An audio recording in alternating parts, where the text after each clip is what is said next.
А это у нас появились птенчики. Только вылупились.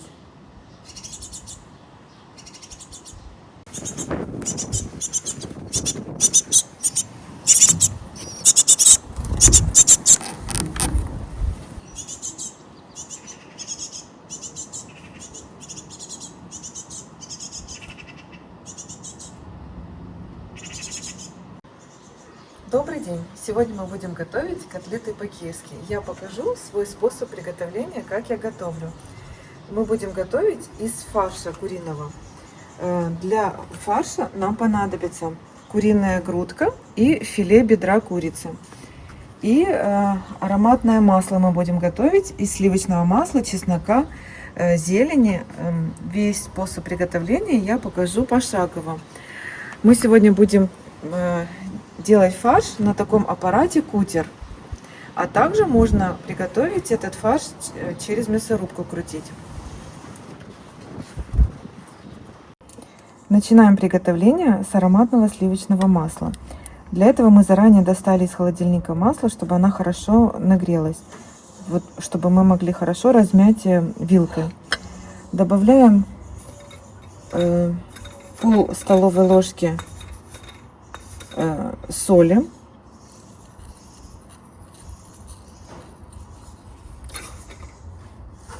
затем режем мелко-мелко петрушку,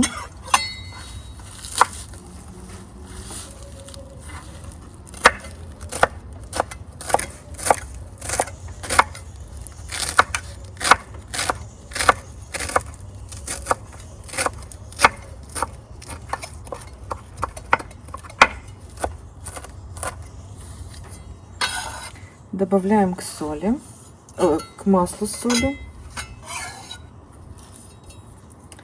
и 2 зубчика чеснока.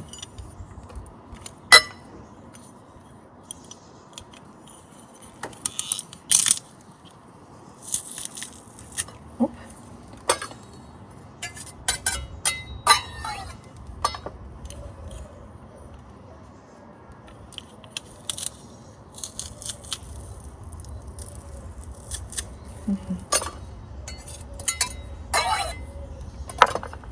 И хорошенько так вилкой разминаем.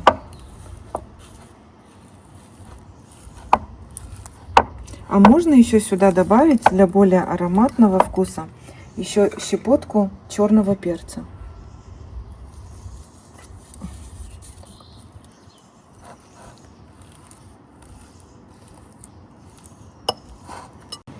Наше ароматное масло уже готово. Мы сейчас завернем в пищевую пленку и отправим в холодильник, пока будем готовить фарш.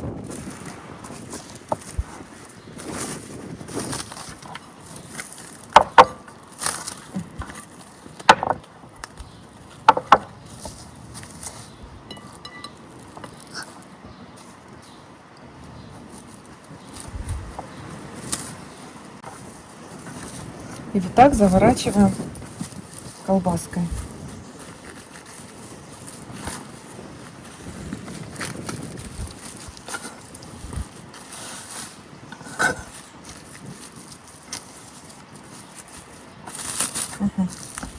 И отправляем в холодильник, пока будем готовить фарш.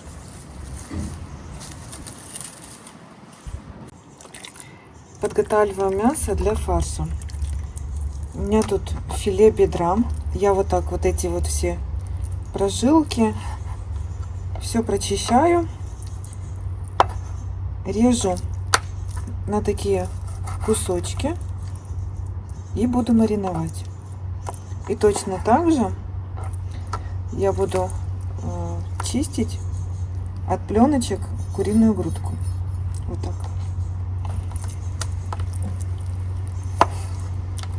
Вот такие кусочки.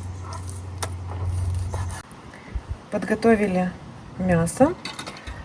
А сейчас будем мариновать. Для начала соль, перец. Вот так вот. Соль. Тут соль.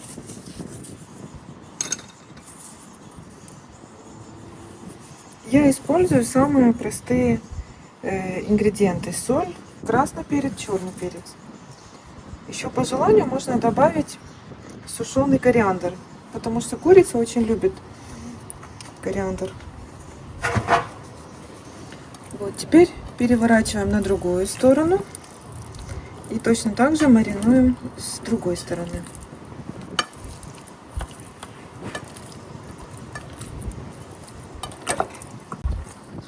Лук режем на такие кусочки и добавляем к мясу.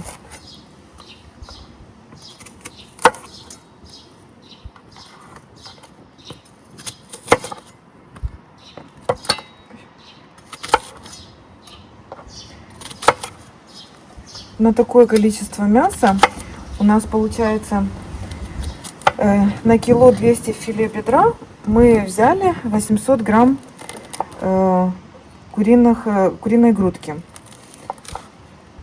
2 луковицы достаточно будет. Режем хлеб на такие квадратики и тоже отправляем к мясу. Где-то 200 грамм хлеба на 2 килограмма фарша. Я не счищаю вот эти корочки, они перемолятся и будет очень вкусно.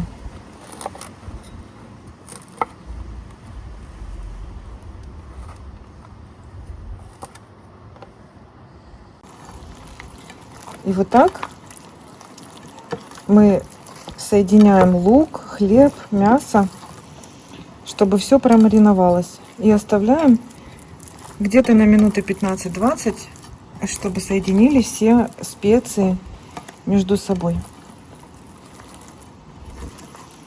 И лук промаринуется, и мясо хорошо промаринуется. Угу. Мясо хорошо промариновалось, отправляем в наш кутер. А если вы будете использовать мясорубку, нужно этот фарш перекрутить 2 раза. Прямо с луком, с хлебом, все вместе перекручиваем до такого мягкого, однородного состояния.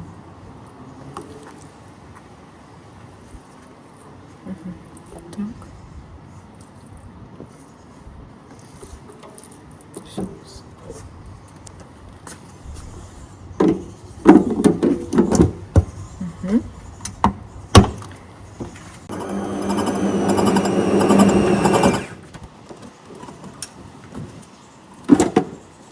Я думаю, что уже фарш готов.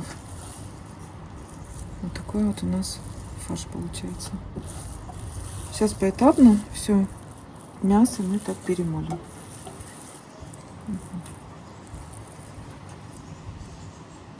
В процессе взбивания добавим молоко. Я отсюда добавлю.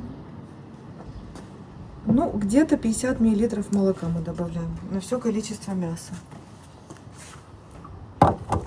И продолжаем взбивать.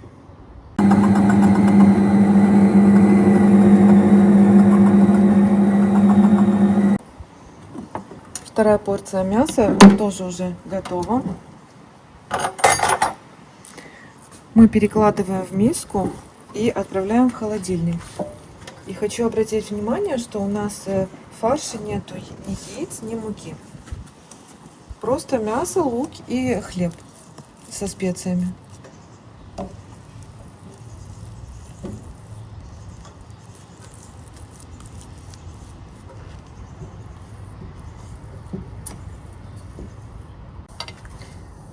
Масло хорошо охладилось в холодильнике. Снимаем из пищевой пленки и режем порционно на кусочки, которые мы будем в котлеты наши отправлять. Ой, бабочка.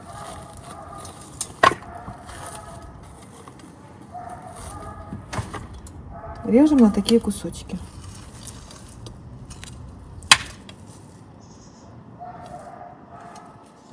Угу. Подготовим кусочки масла. Так.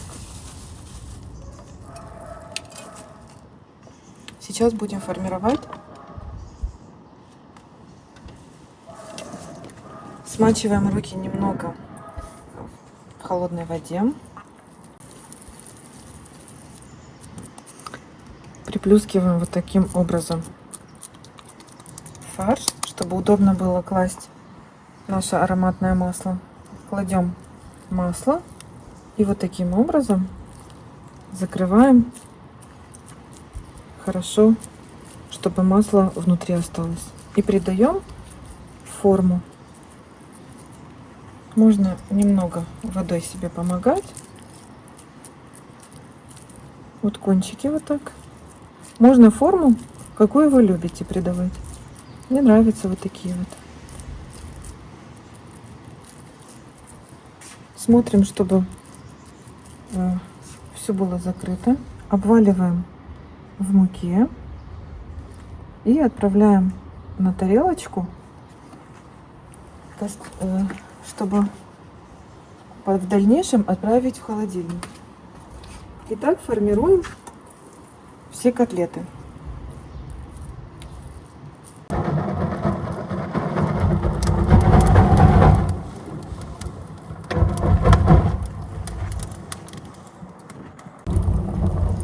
Не изменяя нашим традициям, будем готовить овощную икру или хороват. Овощной.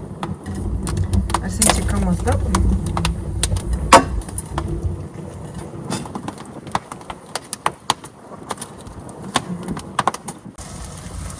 Нагревается казан для жарки котлет. И овощи уже запекаются.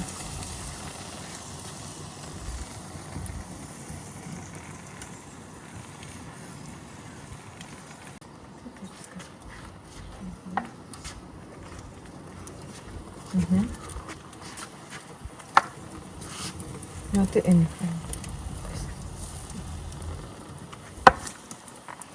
Patlıcanı. Челяля, вот растет.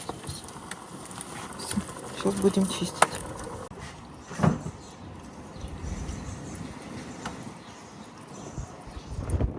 Пока греется казан, чистим овощи.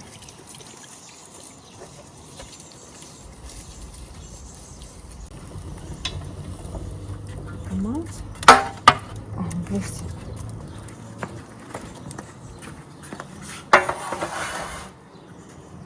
Помидоры сейчас остынут и уже почистим. Казан хорошо прогрелся, наливаем масло подсолнечное без запаха.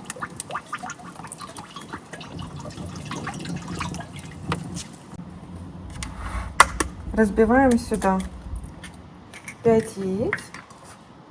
Будем обваливать сначала в яйце, потом в панировочных сухарях.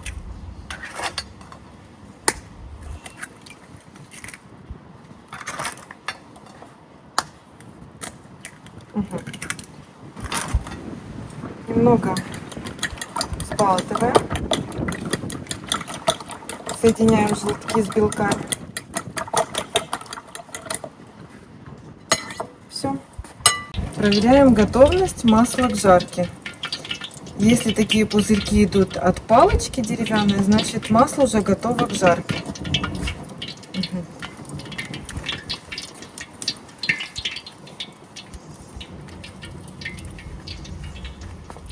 Наши котлеты хорошо остыли. Мы обваливаем их в яйце. В панировочных сухарях. Потом еще раз в яйце. И опять в сухарях. И отправляем в горячее разогретое масло.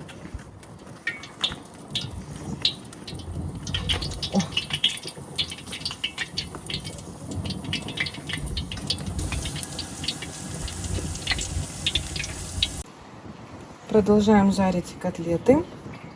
Если хотите, можно вот в таком виде отправлять в морозилку и при надобности доставать и жарить, сколько вам надо.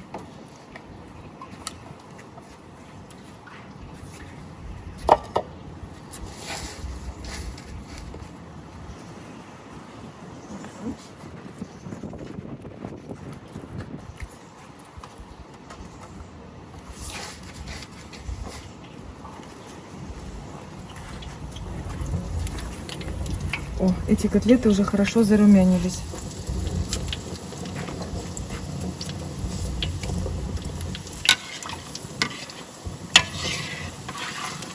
Этот вообще красивый такой.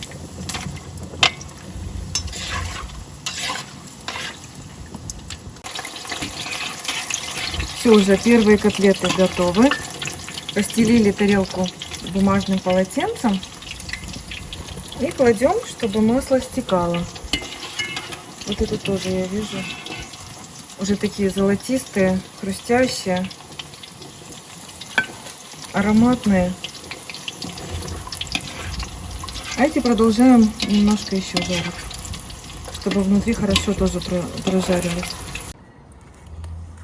Сорву немного орегано, базилика для нашей овощной икры. Я специально посадила, чтобы делать летом салатики.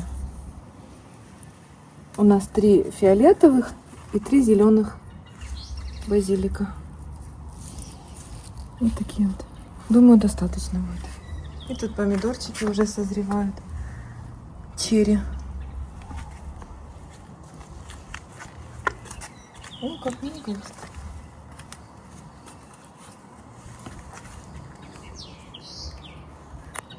А вот зеленый ореган, базилик.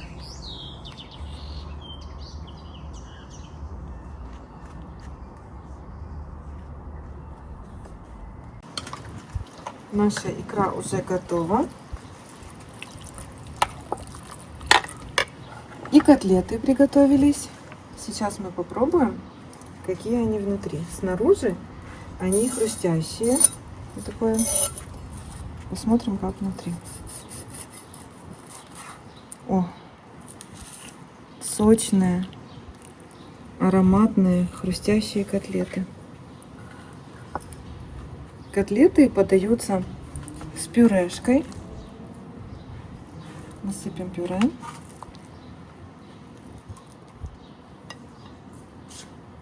И вот такие у нас котлеты получились. Сочные.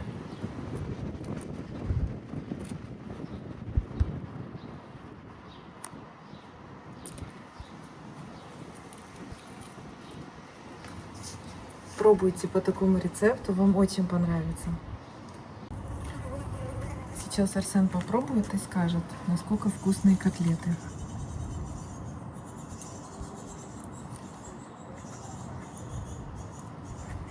Очень Вкусно? вкусно.